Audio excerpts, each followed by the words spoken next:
पांडे एक बार फिर से आपका स्वागत करता हूँ आपकी फैमिली बियॉन्ड द बुक्स में। और जैसा कि मैंने आपको प्रॉमिस किया था कि अब आपको 11 और 12 से रिलेटेड वीडियोस प्रोवाइड किए जाएंगे, तो उसी चेन को आगे बढ़ाते हुए ये मेरा फर्स्ट वीडियो जो कि आज का टॉपिक है, what is the basic difference between core maths and applied maths, how to choose it. तो डायरेक्ट उस टॉपिक पे आने से पहले थोड़ी सी हिस्ट्री जानते हैं।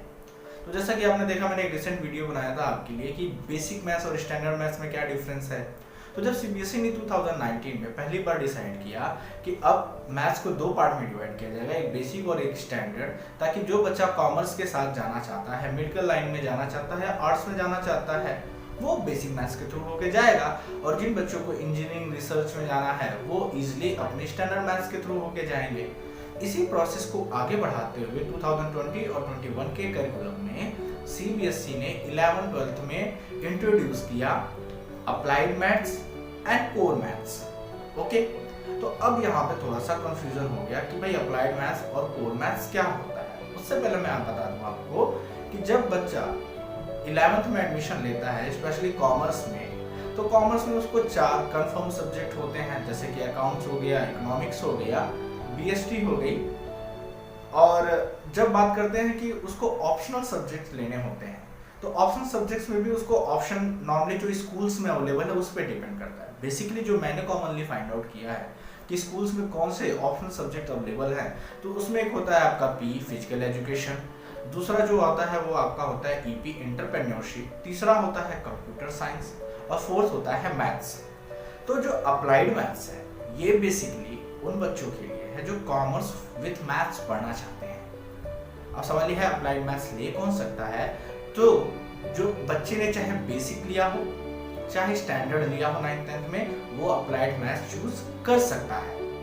लेकिन एक माइंड में सेट रखिएगा कि बेसिक चूज किया हुआ बच्चा 11th-12th में कोर मैथ्स चूज नहीं कर सकता। और सिंपल सी बात है, अगर बच्चे ने बेसिक चूज किया है तो उसको क्लियर है कि वो कॉमर्स के साथ जाना चाहता है और उसे अप्लाइड मैथ्स पढ़नी है। अब यहाँ पे थोड़ी और कंफ्यूजन ये आती है क्योंकि अप्लाइड मैथ्स टोटली न्यू है। ऐसा नहीं था कि सीबीएसई के सिलेबस में नहीं था, बट एकेडमिक सिलेबस में इस ईयर से इसको जोड़ा गया क्योंकि ये नया है और इस कोविड टाइम में ये इंट्रोड्यूस हुआ है। तो सीबीएसई ने इसके लिए कोई कंफर्म बुक्स नहीं बनाई है, ना ही कोई वेल वेरीफाइड बुक मार्केट में अवेलेबल है, ना ही स्कूल्स के टीचर्स के पास इसका आइडिया है। ऐसा नहीं है कि इसमें बहुत टफ है या आपका जो रेगुलर 11-12 का मैथ्स का टीचर है इसको पढ़ा नहीं सकता, लेकिन इसके लिए टीचर्स को थोड़ा ग्रो अप होना पड़ेगा, थोड़ा इसके बारे में नॉलेज बढ़ानी पड़ेगी। तो अभी तक जो आपके स्कूलों में मैथ्स की अवेलेबिलिटी थी सब्जेक्ट की, वो थी कोर मैथ्स की। अभी अप्लाइड मैथ्स का कोई अवेलेबिलिटी नहीं है प्रेजेंट टाइम में, ना ही इस कोविड में स्कूल तैयार हो पाए हैं। तो जब अगर आप अप्लाइड मैथ्स इस 2020-21 में चूज करने जाते हैं तो उससे पहले एक बार स्कूल पे अपने जरूर कंसर्न करें। इवन आप कंप्यूटर साइंस चूज करने जाते हैं, पी चूज करने जाते हैं, तो एक बार स्कूल पे कंसर्न करें कि कौन सी फैसिलिटी स्कूल पे अवेलेबल है, क्योंकि सब्जेक्ट वही सही होता है जिसके रिसोर्सेज अवेलेबल हों। प्रेजेंट टाइम में ना ही एनसीईआरटी की तरफ से ना ही सीबीएसई की तरफ से कोई भी अप्लाइड मैथ्स का प्रॉपर ना बुक अवेलेबल लॉन्च की गई है, और ना ही टीचर्स इसके बारे में वेल अवेयर है, ना ही इस तरह के अभी कहीं कोर्सेज चलाए जा रहे हैं, और इसीलिए बच्चे थोड़े हेजिटेट भी हैं। तो मैं इस एकेडमिक ईयर के लिए आपको ये सलाह दूंगा कि आप अप्लाइड मैथ्स को ना ही चूज करिए। इवन आप कॉमर्स के साथ पी कंप्यूटर साइंस जो भी चूज करते हैं कीजिए, और अदरवाइज अगर आपको चूज करना है तो कोर मैथ्स ही चूज कीजिए, क्योंकि इजी और टफ होने की बात नहीं है। बात यहाँ पे ये है कि रिसोर्सेज किस तरह के अवेलेबल है। तो ये एक मेरी सलाह रहेगी आपको।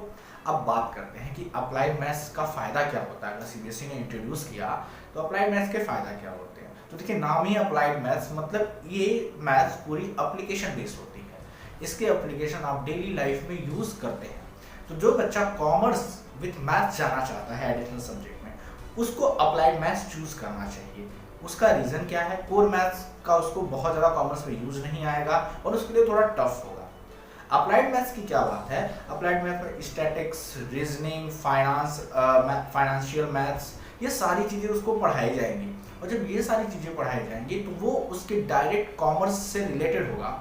और प्लस अगर वो इन फ्यूचर में सीए के लिए जाना चाहता है, फाइनेंशियल अकाउंटिंग के लिए जाना चाहता है, कैट के एग्जाम्स के लिए जाना चाहता है, बैंकिंग के एग्जाम्स के लिए जाना चाहता है। तो जब बच्चा 12th पास करके या ग्रेजुएशन पास करके उस मैथमेटिक्स को पढ़ना स्टार्ट करता है, जब वो एग्जामिनेशन के लिए प्रिपेयर करता है, वो मैथमेटिक्स उसने ऑलरेडी 11th 12th में पढ़ ली है, तो उसके लिए कुछ नया नहीं होगा। उसको ऐसा नहीं लगेगा कि मैंने कुछ नया पढ़ा है। तो ये आपका बेस पहले से ही तैयार हो जाएगा, और यही सोच के CBSE ने इसको इंट्रोड्यूस किया है।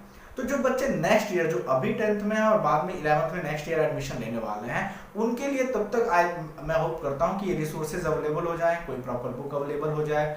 और एक बार स्कूल अथॉरिटी से जरूर बात कीजिएगा कि क्या आपने जो मैथ्स सब्जेक्ट दिया है उसमें अप्लाइड मैथ्स की क्लासेस चलाई जाएंगी कि नहीं चलाई जाएंगी। तो ये तो उसकी हिस्ट्री थी और ये उसकी बात है। बात करते हैं कोर मैथ्स की बच्चा। तो कोर मैथ्स वालों में बहुत ही क्लियर है कि जो पुरानी मैथमेटिक्स चलती है वही है, इसका कोड है 041। और आपको पता है कि कोर मैथ्स की सबसे अच्छी बात क्या है कि इसके टीचर्स अवेलेबल हैं, टेक्स्ट बुक अवेलेबल है, क्योंकि काफ़ी दिनों से चलती आ रही है। और जिन बच्चों को इंजीनियरिंग में जाना है, रिसर्च में जाना है और BSc करना है, उसमें फिर PhD करना है, तो उनको सोचने की जरूरत नहीं है। वो सिंपली कोर मैथ्स लेंगे, उसके सारे के सारे मटेरियल अवेलेबल हैं और उसको पढ़ते हुए चले जाएंगे। अब हम बात करते हैं कि ये जो कोर मैथ्स, अप्लाइड मैथ्स और कोर मैथ्स है, इसके सिलेबस में क्या डिफरेंसेस होंगे। अगर टेक्स्ट बुक आई है तो उसके सिलेबस में क्या डिफरेंसेस होंगे, तो उसके लिए आपके सामने ये PPT है और मैं इसको डिस्कस करता हूँ। आप देख सकते हैं इसमें 11 और 12th का मिक्स है, इसमें क्या क्या डिफरेंसेस हैं। ओके स्टूडेंट्स, तो आप यहाँ देख सकते हैं कि जब कोर मैथ्स की बात करें तो इसका कोड है 041। ये देखिएगा 11 और 12th दोनों का मिक्स है यहाँ पे। तो मैं बता दूं कि कोर मैथ्स में आपको trigonometry, binomial theorem, principle of mathematical induction, 3D geometry, vector algebra and relation and function, inverse trigonometry functions, ये सारी की सारी चीज़ें पढ़नी पड़ती हैं, जो कि कहीं से भी कॉमर्स के स्टूडेंट्स के लिए प्रोडक्टिव नहीं है। तो अप्लाइड मैथ्स में क्या है, अप्लाइड मैथ्स में आप देख सकते हैं quantity aptitude, reasoning, detailed statics, financial math, log and anti log and number system. ये जो टॉपिक्स हैं अप्लाइड मैथ्स के, ये हम डेली लाइफ में अप्लाई भी करते हैं और ये अब कॉमर्स के बच्चों को उनके सिलेबस में काफ़ी ज़्यादा सपोर्ट भी करता है। और जैसा कि मैंने बोला कि फ्यूचर में कॉम्पिटिटिव एग्जाम्स में ये सारे के सारे टॉपिक्स पढ़ाए जाते हैं, तो वो इससे यहाँ पे वेरी वेल फैमिलियर हो जाते हैं। तो आई होप कि क्या डिफरेंस है दोनों के सिलेबस में 11 12th में, ये आपको इस PPT से समझ में आ गया होगा। अब नीचे आप देख सकते हैं कि यहाँ पे कुछ क्वेश्चंस मेंशन हैं और ये सारे डाउट्स बच्चों के मन में हमेशा रहते हैं। पहला, who all can opt core maths, वो कौन से लोग हैं जो कोर मैथ्स के लिए अप्लाई कर सकते। तो मैं बता दूं कि जिस बच्चे ने 10th में स्टैंडर्ड मैथमेटिक्स चूज़ किया है और जिसको साइंस और रिसर्च के सेक्टर में जाना है, वो कोर मैथ्स चूज़ करेंगे। Second, who all can opt applied maths. तो देखिए अप्लाइड मैथ्स तो चाहे जिसने स्टैंडर्ड मैथ्स लिया हो या बेसिक मैथ्स लिया हो, दोनों अप्लाई कर सकते हैं, लेकिन normally applied maths commerce with maths वाले बच्चे ही करते हैं या आर्ट विथ मैथ्स वाले बच्चे ही करते हैं, क्योंकि जिस बच्चे को ऑलरेडी साइंस के सेक्टर में जाना है वो अप्लाइड मैथ्स लेके क्या करेगा, वो उसके किसी काम की नहीं होगी। Okay, now doubt number 3, will science students get benefited by applied maths. तो देखिए मुझे नहीं लगता कि आप देख सकते हैं कि कोर मैथ्स और अप्लाइड मैथ्स में किस तरह के सिलेबस का डिफरेंस है। तो कोई भी साइंस स्टूडेंट्स अप्लाइड मैथ्स लेके उसका कोई फ्यूचर बेनिफिट खास होगा। अगर हाँ आपको ऐसा लगता है कि आप 11 12 साइंस पढ़ने के बाद फिर से फाइनेंस के सेक्टर में या मार्केटिंग सेक्टर में जाना चाहते हैं, देन आप अप्लाइड मैथ्स ले सकते हैं, बट मुझे नहीं लगता कि किसी बच्चे का ऐसा कोई इंटेंशन होता है। फोर्थ बात करें, can commerce students take core maths. देखिए आपके लिए तो अप्लाइड मैथ्स लाई गई है बच्चा, तो कोर मैथ्स में आप ट्रिग्नोमेट्री और 3D और वेक्टर अलजेब्रा का या इन्वर्स ट्रायंगुलर फंक्शन का कहाँ यूज़ करेंगे। तो चीज़ें वो पढ़ी जाती हैं जो कि आप यूज कर सके फ्यूचर में, क्योंकि ऐसे कई बच्चे जो स्टैंडर्ड मैथ्स से पढ़ने के बाद भी कॉमर्स चूज़ करते हैं, तो उनके पास ऑप्शन तो होगा कोर मैथ्स लेने का, लेकिन वो यूजफुल नहीं होगा। Last one, will this year all commerce and art student need to take applied maths. तो मैंने ये आपको वीडियो की स्टार्टिंग में ही बताया है कि देखिए कि क्या आपके कॉलेज में अवेलेबिलिटी है। अगर अवेलेबिलिटी है तो इसके थ्रू होके जाइए, अदरवाइज आप कोई अदर सब्जेक्ट चूज कीजिए। ओके स्टूडेंट्स, तो आपने देख ही लिया होगा कि कौन सी चीज़ें किस तरह से चूज़ करनी है।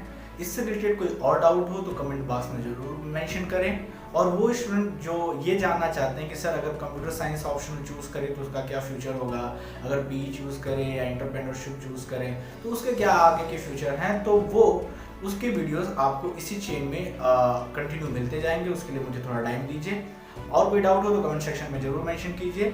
और मैं आपको फिर से बता दूं कि अप्लाइड मैथ्स नेक्स्ट ईयर से आने वाले बच्चों के लिए ज़्यादा यूज़फुल होने वाला है। रिसेंट सिनेरियो में इसका थोड़ा सा कुछ क्लियरेंस नहीं है। मैंने काफ़ी ट्राई किया, काफ़ी ज़्यादा रिसर्च की कि शायद कुछ मिल जाए कि मैं बच्चों को बता सकूँ कि अप्लाइड मैथ्स के लिए कोई कोर्स अवेलेबल है, कोई बुक अवेलेबल है। कुछ अवेलेबल है मार्केट में, बट वो उतनी यूज़फुल नहीं है, ना ही उतना ट्रस्टेबल रिसोर्स है। तो जब तक कोई चीज़ें प्रॉपरली वे में नहीं आ जाती तब तक मैं उसको ऑप्शन में लेने को नहीं सजेस्ट करूँगा। बाकी आप खुद समझदार हैं, जैसा आपकी उसको रिसोर्सेज अवेलेबल हो उसके थ्रू ओके जरूर जाए। थैंक यू वेरी मच, मिलते हैं आपसे नेक्स्ट।